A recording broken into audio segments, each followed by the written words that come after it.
अस्सलाम वालेकुम, आप देख रहे हैं थर्ड एम्पायर। तमाम तर रुकावटों के बावजूद खैबर पख्तूनख्वा असम्बली ने सुहेल आफरीदी को 90 वोटों के साथ वज़ीर आला मुंतखब कर लिया है।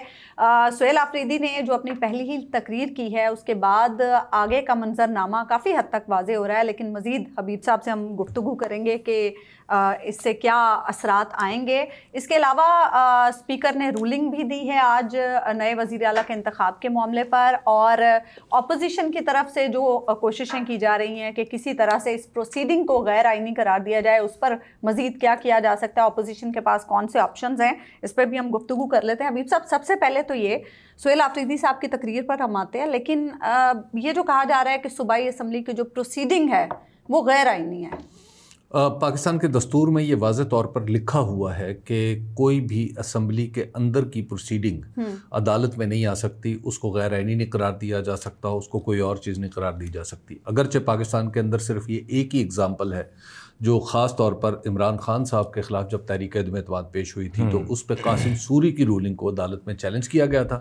उस वक्त भी अदालत के सामने ये सवाल आया था कि हम पार्लियामेंट के अंदर की प्रोसीडिंग में गुफ्तगू उसको ज़ेर बहस ला सकते हैं या नहीं ला सकते, लेकिन उस वक्त भी उन्होंने अंदर की प्रोसीडिंग को ज़ेर बहस लाने से गुरेज़ करते हुए उन्होंने कहा था कि बस ये जो मामला है इस पे यानी इसको आप दीगर आर्टिकल्स पर अमल दरामद होगा और इस तरीके से। और उस वक्त फिर एक माहौल भी था कि election commission chief election commissioner अदालत में पेश हुए थे और उनसे पूछा गया था उस वक्त कि आप इलेक्शन के लिए तैयार है, क्योंकि इमरान खान साहब ने असम्बली तोड़ दी थी जी। तो उस वक्त उन्होंने कहा था नहीं जी हमें तो भी टाइम लगेगा। तो उस पर फिर मैंने उस वक्त अर्ज़ किया था कि ऐसी नौकरी तो बड़ी ज़बरदस्त है कि जब इलेक्शन करवाने का टाइम आए तो आप अदालत में जाके कहते हैं कि नहीं जी ऐसा तो नहीं हो सकता। तो इस तरह की नौकरी मैं भी करना चाहता हूँ, लेकिन मुझे अभी तक इस तरह की नौकरी नहीं मिली कोशिश और ख्वाहिश के बावजूद। अच्छा खैर, तो अब भी इलेक्शन कमीशन ने वही किया। खैर, तो मैं सिर्फ ये आपको अर्ज़ कर रहा था कि जो proceeding in the national assembly, senate and provincial assembly है वो चैलेंज नहीं हो सकती उसूली तौर पर, लेकिन चैलेंज होगी। लेकिन पाकिस्तान में तो फिर कुछ भी होगा उसूल और कानून के मुताबिक, पहले ही कौन सा कुछ हो रहा है। तकरीर जो की सुहेल आफरीदी साहब ने बड़ी सख्त, कुछ ऐसे आइंदा के लिए उन्होंने कुछ ऐसे ऐलानात भी किए हैं, इंदिया दिया है कि मैं ये चीज़ें करूँगा आते साथ ही, जो कि बड़ी इंपॉर्टेंट हैं, उस पर भी हम बात करते हैं। लेकिन तकरीर को आप कैसे देखते हैं? बड़ी सख्त तकरीर उनकी करार दी जा रही है और बड़ी खुल के उन्होंने असेंबली के उससे पहले जो कुछ किया था ये मेरा ख्याल है कि हमारे अब आसमान ज़मीन सबको समझ आ जाना चाहिए कि जब सियासत हो रही है, एक जमहूरी और दस्तूरी तरीके से एक तब्दीली आ रही है, तो उसके ऊपर जब आप खामखा गुफ्तो शनीद फरमाएंगे, खामखा उसको रोकने की कोशिश करेंगे, जमहूरियत और दस्तूर को पसे पुश्त डाल देंगे, जैसे परवेज़ रशीद साहब के केस में उन जैसे लोगों ने किया, जिस तरह हुकूमत ने आकर प्रेस कॉन्फ्रेंसें की और फिर जिस तरह इधर उधर से भी आवाज़ें आती रहीं, तो उसके नतीजे में आप क्या समझते हैं मोहब्बत के ज़मज़मे बहेंगे? अब ये तलखी जो पैदा की हुई है, सुहेल आफरीदी तो इस दौरान एक लफ्ज़ नहीं बोले। मसला ये है कि जो कुछ बोला गया उनके खिलाफ बोला गया है और पाकिस्तान तहरीक इंसाफ के खिलाफ बोला गया है, इमरान खान साहब के खिलाफ बोला गया है, तो वो एक जमात के कारकुन भी तो हैं जी। और फिर आपको ये भी पता है कि जो कुछ हुआ, जो कुछ किस तरह तरीके से रोकने की कोशिश की गई, अब वो तो चीज़ें आहिस्ता आहिस्ता बाहर आएंगी कि किसने किसको फ़ोन किया, पहला फ़ोन किसको गया, दूसरा किसको गया, दर्जनों फ़ोनें किस तरह हुई, ये सारी चीज़ें आएंगी। लेकिन प्रॉब्लम ये है कि जब ये सब कुछ के बावजूद एक भी शख्स केपी असम्बली का नहीं था जो अब टस से मस हुआ हो, टूटा कोई नहीं तो उसके बाद फिर अंदाज़ा हो जाना चाहिए ना कि आखिर ये करने का फ़ायदा क्या हुआ। वैसे आई मस्ट से आपका अंदाज़ा या आपकी खबर बड़ी दुरुस्त थी। आपने कहा था 90 वोट मिलेंगे, 90 ही वोट मिले उनको जी तो मैंने कहा था कम से कम 90 मिलेंगे, क्योंकि उस वक्त 2 बाहर थे तो मेरा ख्याल था कि शायद वो आ जाएंगे, लेकिन उन्हें ज़रूरत ही नहीं पड़ी। तो एक आधा आया भी है। हाँ, तो उन्होंने कहा जी हम 90 के साथ ही गुजारा अकबर, आपको पहली तकरीर से आगे का मंजरनामा क्या नज़र आ रहा है? मुझे जो उसमें सबसे इंटरेस्टिंग चीज़ लगी है वो मेरे मतलब की है कि सुहेल आफरीदी साहब को शेरों का भी शौक है जी। बात बात पे उन्होंने शेर पढ़े हैं। अच्छा। तकरीर का आगाज़ उन्होंने एक शेर से किया है, वो बड़ी खूबसूरत वो नज़्म है। मैं चुप रहा तो मुझे मार देगा मेरा ज़मीर, गवाही दी तो अदालत में मारा जाऊंगा। वो उसका आखिरी है, वो मतलब है उसका जी, सॉरी کیا تھا، لیکن انہوں نے اس میں تحریف کر دی. صرف عمران کا ورڈ ڈالا. عمران کا ورڈ عشق عمران میں مارا جاؤ جی, انہوں نے وہ عمران اس کے علاوہ پھر ایک پھر دو پھر پگڑی پہنی ہوئی تھی انہوں نے اپنی قبائلی پگڑی کے حوالے سے بھی. پھر اچھا یہ جو پگڑی ہے نا یہ وادی تیرہ میں عمران خان صاحب کو پہنائی گئی تھی, یہ وہی والی پگڑی آج اقبال آفریدی صاحب نے انہیں دوبارہ پہنائی ہے.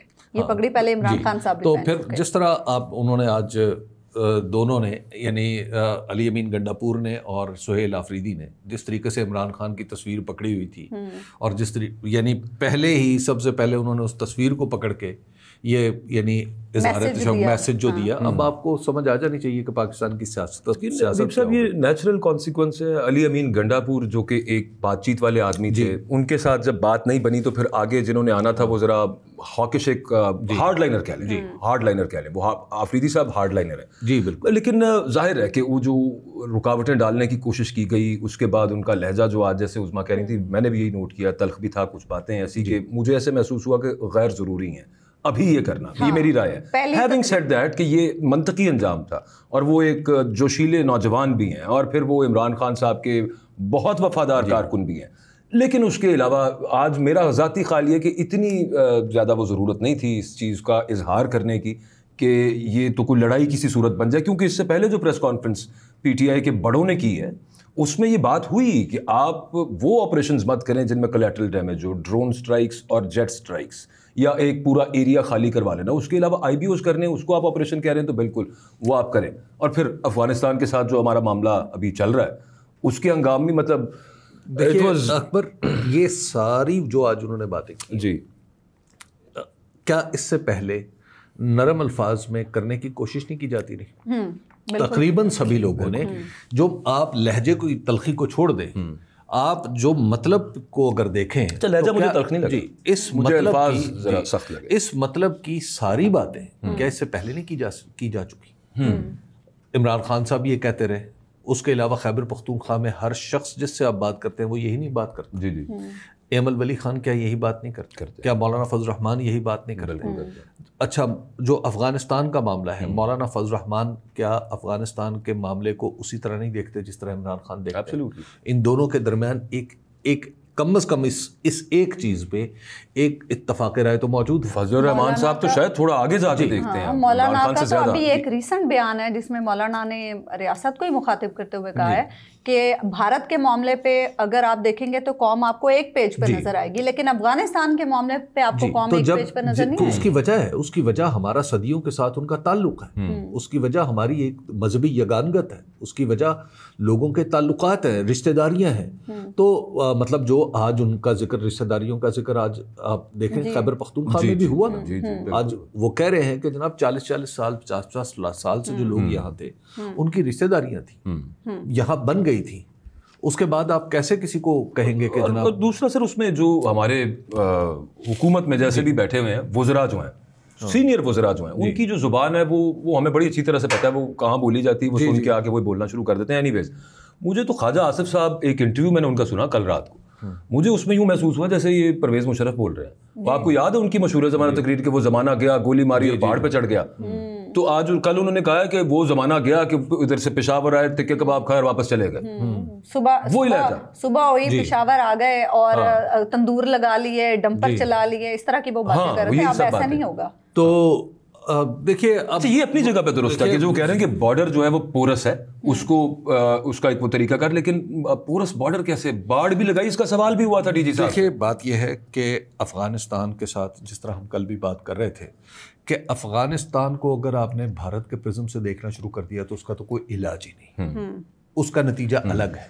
لیکن پاکستان اور افغانستان کے ساتھ کے درمیان تعلقات اگر برادرانہ ہوں, اور جو ہم بار بار کہتے ہیں برادرلی کنٹری, جب ہم برادرانہ تعلقات کی بنیاد پر آگے بڑھیں گے تو اس کا حل کچھ اور ہوگا.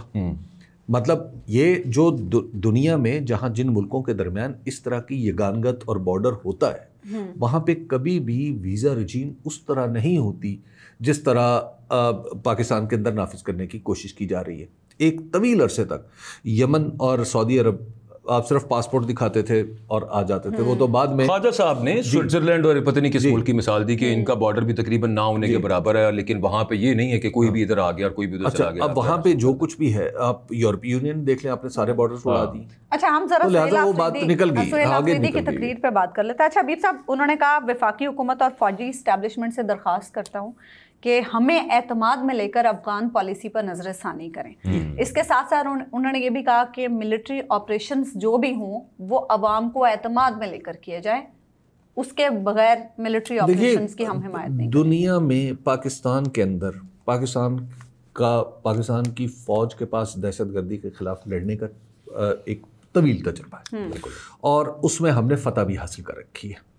और पाकिस्तान की कौम के पास भी और पाकिस्तान के जो सोचने समझने वाले लोग हैं उनके पास भी ये दुनिया का एक यूनिक और बिल्कुल अनोखा तजुर्बा है कि हम सब ने दहशतगर्दी को कवर किया है, उसके असबाब व अलल पे हमने गुफ्तगू की है, उस पर बेशुमार पढ़ा है, बेशुमार लिखा है, सब कुछ हो चुका है।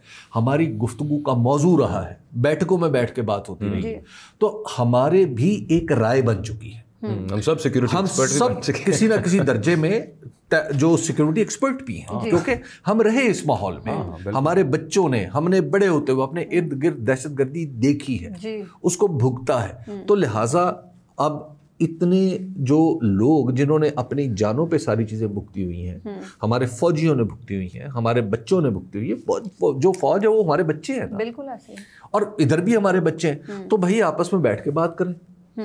इस बात पे क्या परेशानी है कि जो मैं कह रहा हूं वो ठीक है, और भाई ये बातें तो हमने दुनिया, मतलब जब हम इंडिया से बात करेंगे तो फिर हम सारे एक हैं जी। अच्छा, लेकिन वहां पर भी हिकमत अमली का फर्क आएगा। तो ये जो हमारा अफगानिस्तान और खैबर पख्तूनख्वा है, खैबर पख्तूनख्वा में क्यों हम मशावरत नहीं कर पाते? क्यों नहीं करनी चाहिए? हमें बलूचिस्तान में मशावरत क्यों नहीं करनी चाहिए? हमें आपस में बैठना क्यों नहीं चाहिए? हमें किसने रोका है? हमने तो हर चीज का डंडा और गोली समझ लिया। मसला यह है कि ये हर चीज का हल नहीं होता ना, बल्कि किसी चीज का भी हल नहीं होता। अब आप देख, ये जो कुछ आपको तलखी आज नजर आ रही है, हाँ, इसका एक हिस्सा वो है, लेकिन दूसरा मैं आपको पॉलिटिकल भी बताता हूँ। जो अंदरूनी सियासत है आपकी, वो भी बदलने जा रही है। हाँ, वो तो नजर आ रहा है। ये भी आप समझ ले, मैंने आपको 2-3 महीने पहले अर्ज किया था कि पाकिस्तान के अंदर वाकयात की रफ्तार अब बढ़ती चली जाएगी। अब आपके जो सियासी वाकयात हैं, मैं आपको अर्ज करूं, या तो इससे ये बहुत अच्छी जगह है कि जहां पे आके हम सारे एक दफा बैठ जाए। टर्निंग पॉइंट है, ये टर्निंग पॉइंट आ चुका है। अच्छा, सुहेल आफरीदी का वजीर आला बन जाना, ये एक पाकिस्तान के मौजूदा सियासी हालात में गैर मामूली वाकया है। और जब एक गैर मामूली वाकया हो जाता है, अब इसमें रुकावटें डाल दें, गवर्नर हल्फ नहीं लेगा, ये नहीं करेगा, वो नहीं करेगा, लेकिन वो तो लाहौर हाई कोर्ट की उसमें मौजूद है ना एक प्रेसिडेंट, जो हमजा शहबाज वाले मामले में स्पीकर ने उनसे बिल्कुल, तो वो सब कुछ हो जाएगा। अब मसला ये है, नहीं वो नहीं है मौजूद। अच्छा, वो नहीं, उसमें और मामला था, उसमें गवर्नर साहब नहीं वो हमजा शहबाज जी, ये सुहेल आफरीदी जी। तो अब आप जरा देख लेंगे उसके बाद। लेकिन वो अदालत का तो एक प्रेसिडेंट है ना। अदालत ने तो सुप्रीम कोर्ट के प्रेसिडेंट्स नहीं माने। आपका ये जो बल्ले वाला जो फैसला है, उसमें सुप्रीम कोर्ट के प्रेसिडेंट काजी ने नहीं माने और बाकी बहुत सारे जजों ने नहीं माने। तो बाकी और खुद अपना फैसला सुप्रीम कोर्ट ने बदल दिया। तो लिहाजा ये तो शुगल लगा रहेगा। लेकिन मैं आपको एक बात बताऊं कि अब रास्ते जो है ना, देखें, ये जब आप एक वाकया बर्पा हो जाता है ना, फिर उसके बाद उसके बाद फिर रद्द अमल होता है, ठीक है। और जब अब रद्द अमल तय करेगा कि जो सुहेल आफरीदी हैं उनका रास्ता क्या होगा, किसका रद्द अमल, जो उनके मुखालिफिन का रद्द, ठीक है। अच्छा, और ये रद्द अमल जो है ये अब, लेकिन एक बात अब समझ लें कि अब हर अमल का रद्द अमल होगा। हाँ, ये बात अब, यानी उनकी पहली तकरीर से ये अंदाजा हो रहा है, क्योंकि हमने जितनी तलखी पैदा कर दी है ना, इस तलखी को दूर करने में अब ज्यादा वक्त रहा नहीं। अच्छा, बड़े तेज जा रहे हैं सुहेल आफरीदी, बड़े तेज जा रहे हैं। उन्होंने पहले ही अपनी पहली स्पीच में कह दिया है कि वो काबीना के पहले इजलास में टेकअप करेंगे action in aid to civil power के कानून को। देखिए इसका क्या बहुत सारी चीज़ें होंगी, मतलब अब आप देखते जाइएगा। मैं आपको अर्ज कर रहा हूँ कि बहुत सारी तब्दीलियाँ आनी हैं। आर्टिकल 245 की बात कर रहे हैं जी, उसमें मुख्तलिफ चीज़ें हैं, मतलब अब देखिए उसमें, यानी मैं उसकी डिटेल्स में नहीं जाता, ठीक है। अभी ये मामला दूसरी तरफ देखिए, अब ये सारी चीज़ें एक दूसरे से जुड़ती चली जाएंगी।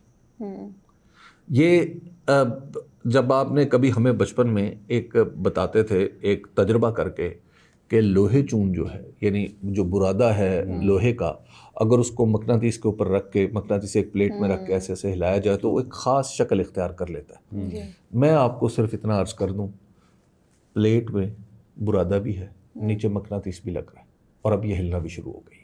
अच्छा, अब उसने एक ख़ास शक्ल इख्तियार कर ली। तो सर वो खुद भी मकनातीस बन जाता होता है। अब ये मैं आपको बता दूं, ये भी एक एक्सपेरिमेंट है। अच्छा, कुछ और जो उन्होंने ऐलानात किए हैं। 9 मई को पेशावर में रेडियो पाकिस्तान की इमारत जलाने के वाक़े की जुडिशल इंक्वायरी का, केपी में 8 फरवरी के इलेक्शन में धांधली की इंक्वायरी का भी उन्होंने ऐलान किया। जी बिल्कुल बिल्कुल। अब तो ये बहुत सारी चीज़ें होंगी, और ये भी कहा है कि अगर इमरान खान की फैमिली और पीटीआई को एतमाद में लिए बगैर इमरान खान को किसी और जेल मुंतकिल करने की कोशिश की गई तो पूरा मुल्क जाम कर देंगे। बात पता क्या होती है, एक जब आप एक मुतालबा पूरा नहीं करते ना जो जायज़ होता, ठीक है, तो उसके बाद जो दूसरी कुव्वत होती है वो मुतालबात बढ़ाती चली जाएगी, ठीक है। सुहेल आफरीदी साहब और पीटीआई अब इस पोजीशन में आ चुके हैं जहां पे उनके मुतालबात की फहरिस्त बढ़ती चली जाएगी, ठीक, और ये रुकेंगे नहीं, ये बढ़ते चले जाएंगे। अच्छा, कई दफ़ा तो यूँ महसूस होता है जैसे वो गवर्नर राज लगवाना चाह रहे हैं। अच्छा, मैंने तो आपको अर्ज किया था उस दिन भी कि ये तो आप उनके ट्रैप में कदम रख देंगे ना, ठीक है। अब मुतालबात बढ़ते चले जाएंगे। आपने जो सुहेल ने एक बात की, सुहेल आफरीदी साहब ने, अब नौजवान है तो इसलिए उनका पहला नाम जो है वो निकल आता है, तो अल्लाह ताला उनको इज़्ज़त दे और उनकी इज़्ज़त में मज़ीद इजाफ़ा करे और उनको मज़ीद तरक्की दे। खैर, तो सुहेल आफरीदी साहब जो उनके जो मुतालबात हैं ना, अब वो आप इनको समझें कि इस फहरिस्त पे बात हो जाए। अच्छा जी, वरना चीज़ें आगे से आगे बढ़ती चली जाएंगी। हाँ। और ये पाकिस्तान की सियासत का एक ऐसा सबक है जो हम सबको याद रखना चाहिए, और दुनिया की सियासत में भी यही चलता है। अब प्रॉब्लम यहाँ पे ये आएगा कि अगर तो आपने इन मुतालबात को समझा कि ये मुतालबात खुदा न खास्ता किसी की तौहीन या इहानत है, तो ऐसा नहीं है।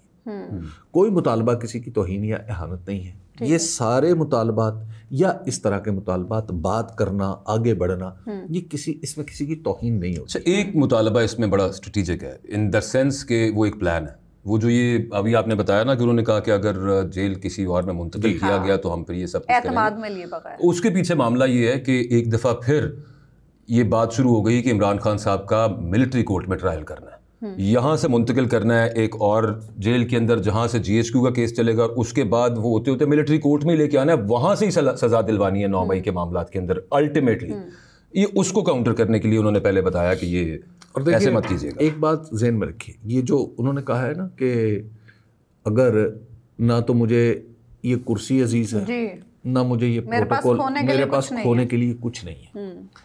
अच्छा, ये फ़िक्रा जो है ना, इसको अब आप देखिएगा कि ये फ़िक्रा बुनियादी तौर पे अब उनकी पूरी पॉलिटिक्स को गवर्न करेगा, और पाकिस्तान तहरीक इंसाफ की भी। उसकी वजह कि पाकिस्तान तहरीक इंसाफ को जब उस वक्त एक हल्का सा मैसेज दिया था कि कौमी असम्बली की कायमा कमेटियों से पीछे हट जा, फिर कहा सेनेट की कायमा कमेटियों से पीछे हट जा, फिर कहा पंजाब असम्बली की कायमा कमेटियों से पीछे हट जाए, और आज पहले दिन वज़ीर आला मुंतखब होने वाला ये कह रहा है कि मुझे इस कुर्सी की कोई परवाह नहीं है, अगर इमरान खान ने कहा तो मैं इसको लात मारूंगा तो ये दूर जाके पड़ी होगी। ठीक है, ये अब आप इससे अंदाज़ा कर लेंगे पाकिस्तान की सियासत को कौन सा रुख देने की कोशिश हो रही है। और इससे बचने का सबसे अच्छा तरीका एक ही है, बैठ जाए। जाते जाते हबीब साहब एक सवाल ले लें। वो हमारे प्रोड्यूसर अली जान साहब जो है ना, वो बहस कर रहे थे थोड़ी देर पहले कि यार कहते हैं यार आप लोग ना मुफ्त में एक्साइटेड हो जाते हैं बहुत ज़्यादा। ये माहौल तो तब भी था जब अली अमीन गंडापुर वज़ीर आला बने थे, ये कोई नया माहौल तो नहीं है। अच्छा, یہ نہ تو اس وقت کوئی ایکسائٹیڈ تھا نہ اب کوئی ایکسائٹیڈ ہے. ایکسائٹیڈ سے مطلب میرا مطلب نیوز پی ٹی آئی والے ایکسائٹیڈ ہوتے ہوں گے, انہیں کی بات ہو رہی ہے. اچھا دیکھیے بات یہ ہے کہ جو پچھلی دفعہ جو علی امین گنڈاپور بنے تھے تو اس وقت توقعات کی نوعیت اور تھی. ہاں اس وقت حالات اس نہج پر نہیں تھے. ٹھیک ہے, اور آج کی جو توقعات ہے, توقعات نہیں, آج خدشات ہیں. آج جو اس وقت کی پی ٹی آئی کی صفوں میں جو خوشی کی لہر دوڑی تھی اس کی وجہ کچھ اور تھی, اور آج جو پی ٹی آئی ہے اس کی وجہ کچھ اور ہے. ٹھیک ہے, یہ جرنلسٹ کے طور پہ تو ایک ایکسائٹمنٹ کی بات ہے, لیکن ایک ملک کی سیاسیات کے ہر طالب علم کے لیے یہ حالات خطرے کے نشان کی طرف. ایگزیکٹلی یہ ہے, بالکل فرق کچھ اور ہے. بہت سارے لوگوں کے ذہن میں یہ بھی سوال ہے ابھی صاحب جاتے جاتے کہ اپوزیشن کے پاس اب کیا آپشنز ہیں, مطلب وہ اپوزیشن جو کے پی میں اپوزیشن ہے, کے پی میں دوسری سیاسی جماعتیں, چلیں یہ کہہ لیں دوسری. سہیل آفریدی کی اپوزیشن کون ہے یہ بتائیں. اچھا ان کے پاس کے پی کی سیاسی جماعتیں جو کے پی کی اپوزیشن ہے اس کے پاس چلیں اسی اپوزیشن کے پی کی اپوزیشن کے زیادہ تر اراکین جو وہاں تشریف رکھتے ہیں ان میں سے بیشتر وہاں پہ بٹھائے گئے. ہاں چلیں اچھا ان کے پاس کوئی راستہ نہیں سوائے اس کے کہ وہ برداشت کریں. اچھا, اور اگر دوسری بات یہ ہے کہ اس اپوزیشن وہ اپوزیشن آخر کس بنیاد پہ جو سہیل آفریدی صاحب ہیں ان سے الگ ہے. کیا آپریشن کے معاملے پہ وہ اپوزیشن ایک الگ سوچ رکھتی ہے؟ کیا وہ یہ چاہتے ہیں؟ ٹھیک ہے. اچھا, کیا وہ پاکستان کے اندر آپس میں بیٹھنے کے مخالف ہیں؟ کیا وہ افغانستان سے لڑائی کے حامی ہیں؟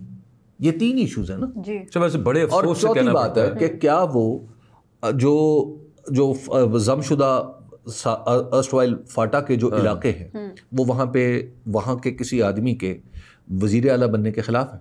یہ چار چیزیں. لیکن مولانا صاحب اس کو دوبارہ فاٹا بنانا چاہتے ہیں نا, وہ تو اپنی جگہ پہ وہ ایک ڈیبیٹ الگ ہے. لیکن سر ایک افسوس کی بات اس میں یہ ہے کہ بالکل صحیح آپ نے پوائنٹ آؤٹ کیا, جب ہم بات کرتے ہیں خیبر پختونخوا اسمبلی میں موجود اپوزیشن کی, جب ہم وفاقی حکومت کی بات کرتے ہیں, اور بڑے افسوس سے مجھے یہ کہنا پڑتا ہے کہ یہ زہر آلود سٹیٹمنٹس پنجابیوں کی طرف سے آ رہی ہیں جنہیں شاید صورتحال کا ادراک نہیں ہے, جنہیں ان کے احساس نہیں ہے وہاں پہ خیبر پختونخوا والوں پہ بیتی کیا, اور وہ ذمہ دار کسی درجے میں ٹھیک بھی سمجھتے ہیں کہ ہمارے یہاں پہ جب سے امن خراب ہوئے پالیسی تو اسلام آباد پنڈی میں بن رہی ہے. دیکھیے پاکستان اس کی وجہ سے وہ بھگت رہے ہیں اس کو, وہ دوبارہ نہیں بھگتنا چاہتے کہ پاکستان میں کوئی کم تر پاکستانی نہیں ہے. پاکستان کے اندر سارے پاکستانی برابر ہیں. پاکستان کے اندر بالکل وہ لڑکا, وہ نوجوان جو لنڈی کوتل کے کسی بازار میں اس وقت کھڑا چھلیاں بیچ رہا ہے, اور پاکستان کا بڑے سے بڑا آدمی, وہ دونوں برابر ہیں. پاکستان میں اس کا بھی 25 کروڑواں حصہ ہے, آپ کا بھی 25 کروڑواں حصہ. آپ کا حصہ اگر آپ میرے سے زیادہ حصے کا دعویٰ کریں گے تو پھر لڑائی. پاکستان کوئی جہیز میں نہیں لے کے آیا ہوا, سب کا برابر ہے, سب کا برابر ہے. اچھا حبیب صاحب, گزشتہ روز ایک اور بھی ڈیولپمنٹ ہوئی. پی ٹی آئی کا پارلیمانی وفد جس میں اسد قیصر صاحب بھی تھے, جنید اکبر تھے, عاطف خان تھے اور دیگر لوگ شامل تھے, گورنر کے پاس گئے, پھر دیگر سیاسی جماعتوں کے پاس بھی وہ گئے, اور گورنر صاحب سے انہوں نے استعفے کے معاملے پہ بھی بات کی, اور گورنر صاحب نے انہیں یقین دہانی کرائی کہ وہ ڈیو پروسیس کو فالو کریں گے. پھر دیگر سیاسی جماعتوں سے بھی انہوں نے ووٹ کے لیے کہا, حالانکہ 2/3 میجورٹی موجود ہے پی ٹی آئی کے پاس. اس اقدام کو آپ کیسے دیکھیے؟ بہت عمدہ بات. پاکستان کے اندر پولیٹیکل پارٹیز کو ایک دوسرے سے بات کرنی چاہیے, اور جب موقع ہے, یہ تو ایک پارلیمانی روایت ہے ہمیشہ سے رہی کہ آپ اپنے جب بھی وزیر اعلیٰ کا انتخاب ہوتا ہے یا اسپیکر کا انتخاب ہوتا ہے تو آپ اپنے بدترین مخالفین کے پاس بھی جاتے ہیں اور ان سے جا کے ووٹ مانگتے. لیکن پی ٹی آئی پر تو الزام ہے نا کہ پی ٹی آئی تو بات ہی نہیں کرنا چاہتی دوسری سیاسی جماعتوں سے. پی ٹی آئی نے تو بات کر لی نا, وہ الزام تو دھو دیا پھر. اسد قیصر صاحب بڑے سیزن, بڑے سیزن لوگ, اور پی ٹی آئی نے کب بات نہیں کی. پی ٹی آئی مولانا فضل الرحمان سے بیچاری کتنی دفعہ خوار ہو چکی ہے. مولانا فضل الرحمان سے اس نے بات کی, اس نے, آپ پی ٹی آئی نے دیکھیے اپنا قائد حزب اختلاف محمود خان چکزئی صاحب کو نامزد کر دیا. اور کیا ہوتی ہے بات کرنا دوسری پولیٹیکل پارٹیز سے. تو انہوں نے ساری پارٹیوں سے بات چیت کر لی ہے اور بہت یہ ایک پارلیمانی روایت کی پاسداری ہے اور بہت عمدہ کی ہے. اب انتظار ہے کہ دوسری طرف سے بھی کچھ پازیٹیو رسپانس آئے. تھینکس فار واچنگ اس. ہمیں اجازت دیجیے. اللہ نے کے